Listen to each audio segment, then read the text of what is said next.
Good morning, everyone. Today we will be discussing the importance of syllabi and textbooks in teaching English as a second language, ESOL classes. As teachers, we often find ourselves in situations where we have to stick to a rigid course, which can be frustrating. On the other hand, if we are asked to teach without a detailed syllabus, we may find ourselves faced with the impossible task of creating all our own material. The ideal situation is to be allowed to roughly follow the syllabus, using our own materials where appropriate, and being free to vary the diet of any ESOL class within limits. In teaching ESOL classes, the textbook is our friend for many reasons. It sets out bits of language to teach, the teacher's book helps us plan lessons, it has reading and listening materials, it helps with managing time, and it saves on photocopying provided that each student has a copy of the book. However, we need to take into account the specific needs of our students when using the textbook. Textbooks are written by teams of writers for an abstract class, but we are always teaching a specific class whose interests and needs we know better than anyone else.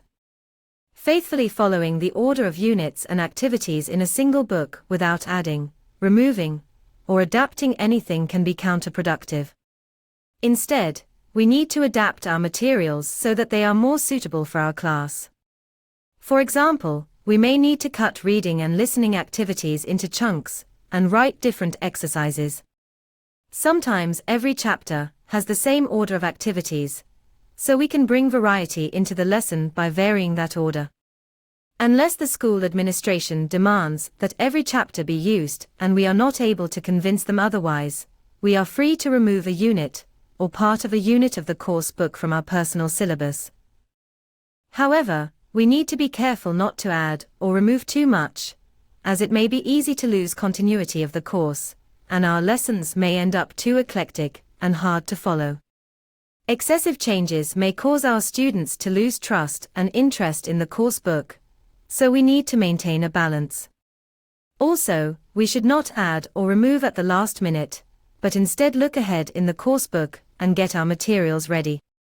In conclusion, the syllabus and textbook are essential aids in teaching ESOL classes. We should use the textbook to set out bits of language to teach, plan lessons, and manage time, but we need to adapt our materials to the specific needs of our students. We should be careful not to add or remove too much and maintain a balance to keep our lessons engaging and easy to follow. Thank you for listening, and I hope you found this lecture helpful.